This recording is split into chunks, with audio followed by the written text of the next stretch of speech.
Hi guys, today we're going to do something a little bit different. John and I like to take things apart and see how they work. We're also debating using this jack assembly here as an independent jack for another project to make it off-grid, 12-volt, whatever, for a lift. So we're going to tear this thing apart and see if we can separate out the jack from this assembly.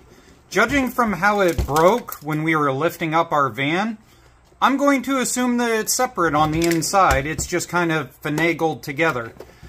Now, one of the things about these, if I put this direction so you guys can see it, and John is on a microphone today so that you can hear his commentary if he says something right now. Hi. Hi. That was brilliant. Thank you. Alright, so one of the things I wanted to point out about this jack while we're right here is if you get something like a high-powered Golo or something like that, and you get one of these little 20 amp adapters, it will run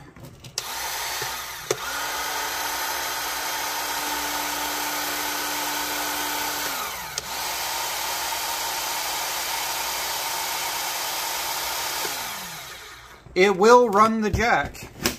What we ended up discovering, though, was that if you take this and you plug it into one of those high-end, $1,000 booster pack with inverter, whatever type things that everybody's obsessed with, it'll actually kill the booster pack for a second and then it'll come back. It doesn't like it. So it likes running off of these. It does not like running off of $1,000 supposedly I can light up your home. So we'll set that aside, and this has a plug to it that undoes. So we want to see if we can make this separated so that we have control of this. This has a bunch of little doohickey adjustments and stuff, an independent air piece in it. So we'll see if we can break that down.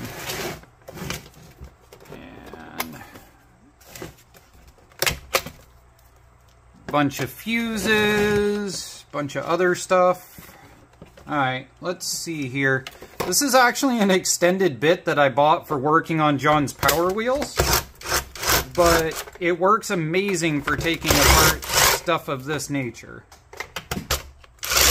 We're just going to see if we can pop this side piece off of here.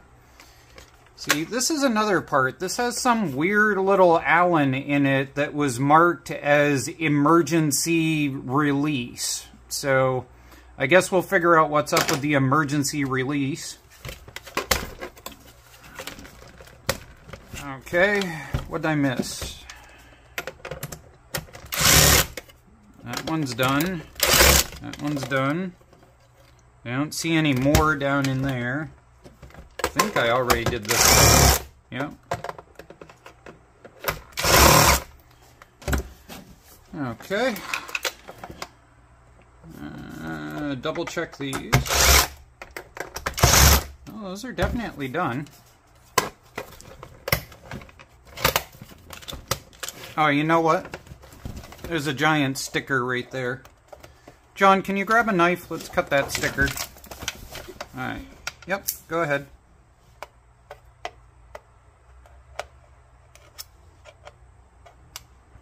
Yeah, got it. Did you get it? Oh, yep, I guess you got it. That was all that was holding it together, was a giant sticker. Okay, so why did this side not come apart? So the light up.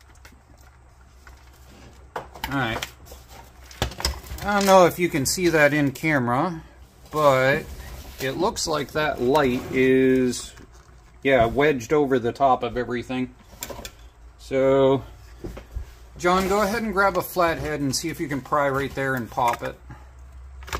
Again, not worried about saving it. If it snaps, it snaps.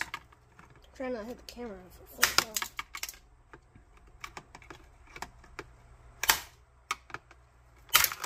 off. Oh, there we go. That works. Okay. So,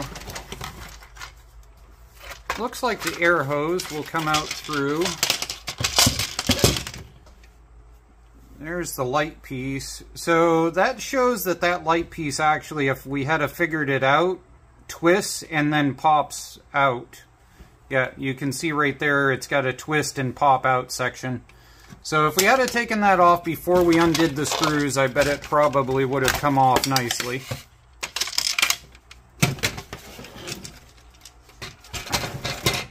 Now, one thing that I will note about this is that these pumps right here, you can run these independent with a drill battery or something like that. So if you have a drill that dies, the motor dies, if you cut this part off of this so that you have the two leads that are going to the motor, you can power items like this just by pulling the trigger on the drill. Now, let me see here. Looks like we've got a couple of screws down there.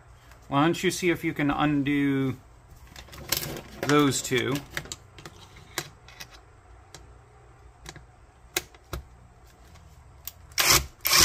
Yep. Next one.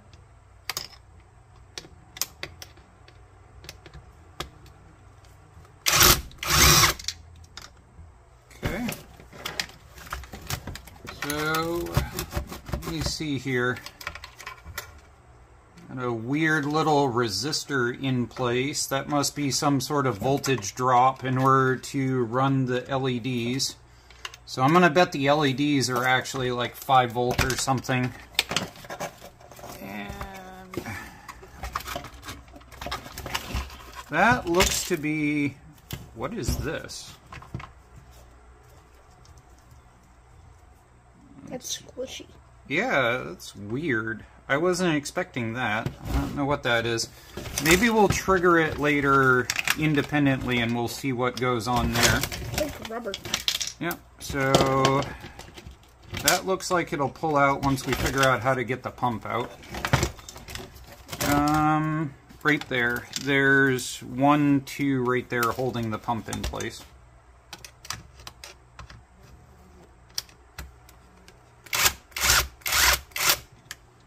Now, one of the reasons why we're doing this is the ability to use... Whoop, let me move that. The ability to use this independent, potentially, because these units without the really dumb egg beater impact thing sell for about 85 bucks. So if you could use this as an independent actuator or press or something like that, it would be way cheaper than most of the alternatives that are out there. What in the world is still holding it in place? Okay, so there's that.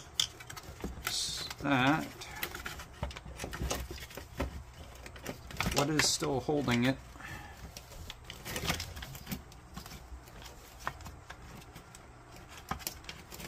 Oh, that's not nice.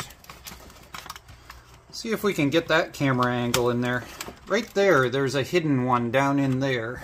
Let's see if we can get to it.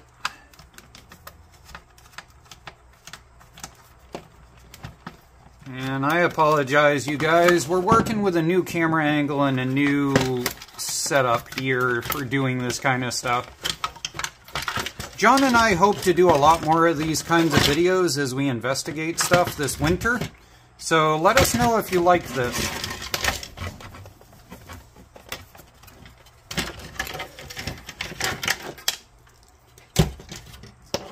Oh, we got lights. You must have accidentally hit that thing. Okay, John, I'm going to have you hold that. Yep, let's set this down. We don't need this right now. Alright, we've got John sitting here with the power switch all pulled apart. Out of curiosity, I did want to see whether these LEDs are on a voltage drop or whether these are 12 volt for use in future projects. So we are at... I got a coating on them or something. Okay, we are at the 15 volts coming out of the booster pack. And these things are heating up, so they're not a fan of that 15 volts by any means. Okay, John, shut the light off. Okay, so John's got the independent switch here. We can see that this is wired as your standard AB switch. And you can order these already pigtail wired. Here's an example of one that's already been pigtailed that you can order. I'll actually post a link for these because these will save you tons of time. But this one here is just wired as your usual AB switch. So let's see here. I will hold this, and John, you can hit the air pump so that we can show them. So go ahead and hit the air pump switch. I think this one. Oh. No, that's the up and down. What did you do? You broke it. Yeah, this one. Should be. Oh, why didn't it turn on? Did you break it? I don't know. Does the light still work? Oh, no, the booster pack timed out. Okay, so underneath John's arm over here, we can see the booster pack. That is the one problem with these, is that they time out.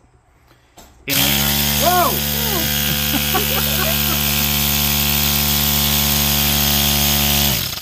Okay, so anyways, the reason why that scared me so much was my finger was against that gear when it fired up. Luckily, it didn't manage to get me into that little corner there. Okay, so that is that switch right there. And we could easily mount that up to something and use it independently. I mean, literally, it's just an on and an off. The thing about these that I figured out a while back was that they do not care which one is positive and which one is negative. You literally can wire it however you just mangle it together. So there's that.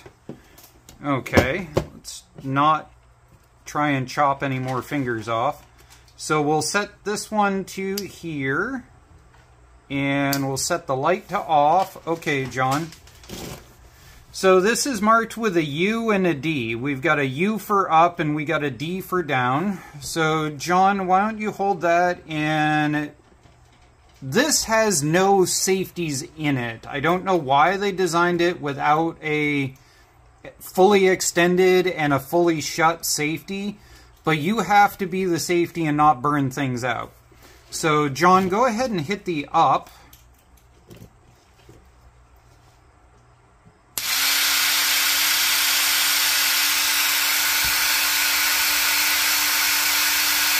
I really don't know what this is for. It's gasketed around here. Okay, center it. Okay. So obviously there's something spinning inside of there, but yet there's nothing.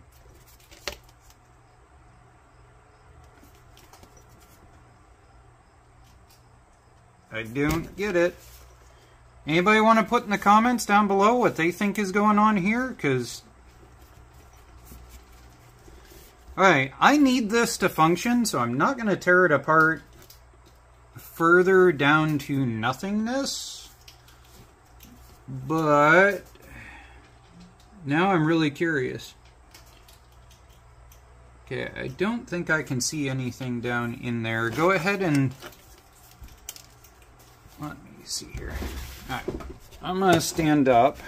Okay, John, go ahead and cycle it in the down position. Whoops, careful.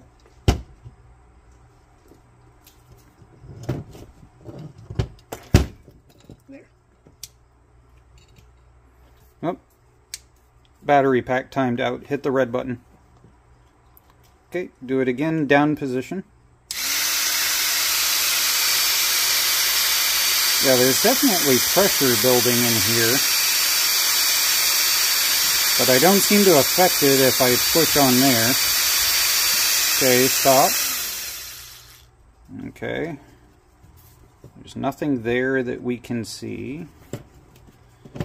And the problem is that's got a gasket, which means that whatever air pocket it's using in here is relevant to pump it up. So I'm not sure what's going on in here. I'm wondering if this is the same kind of concept that they use in their air jacks. I'm wondering if this is a miniature version of the air jack that they build. I don't know. But what do you think, John? You think we might be able to use that for something? I don't know, maybe. I think that this plate right here has a notch there and a notch there, and that corresponds with how they would have had it mounted there before we brokered everything.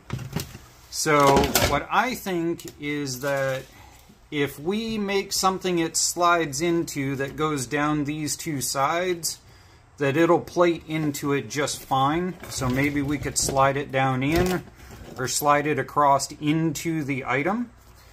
And then that would give us a metal base that we could be able to weld tabs to and things like that.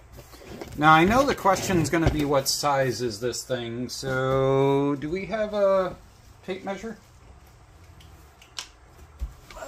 Check. Oh, I got one. Okay, tape measure. So this thing from one end to the other, plus or minus an inch for the electrical connections, is about 11 inches or so.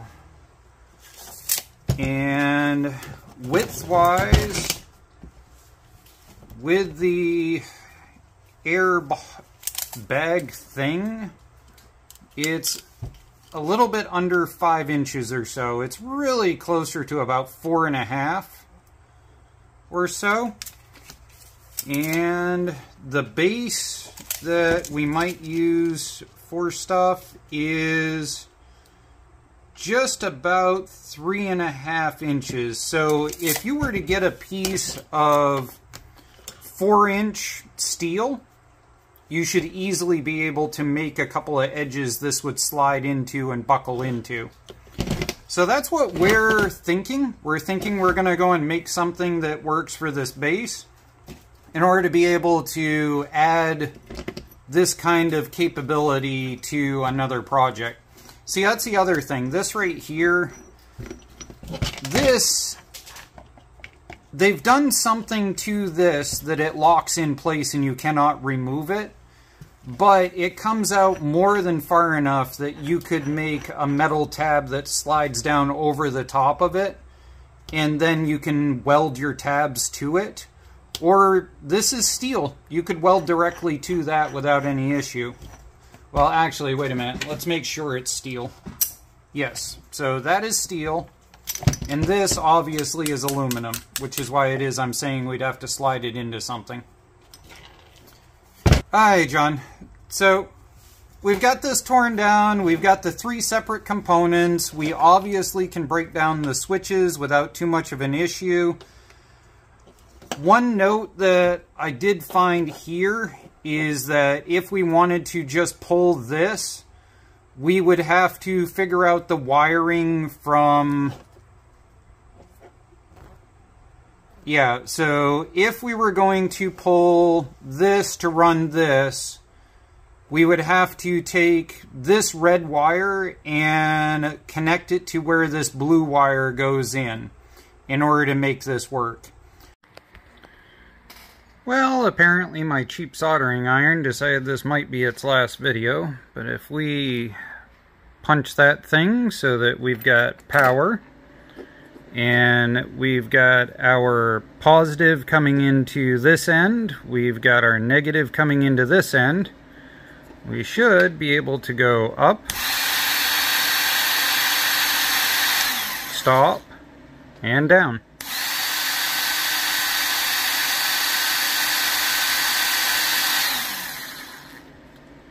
And that horrifying fan noise in the background is this thing thinking that it's charging. Yeah, a whole 22 watts out of what was supposed to be a 100-watt solar panel. I'm sorry, Eco-Worthy, but I think you lied. Anyways, this right here goes to this right here, which is what I primarily light my office with for free from the sun. Otherwise than that, thank you for watching as John and I tore this apart in order to use on another project. Have a good day. Say bye-bye. Bye-bye.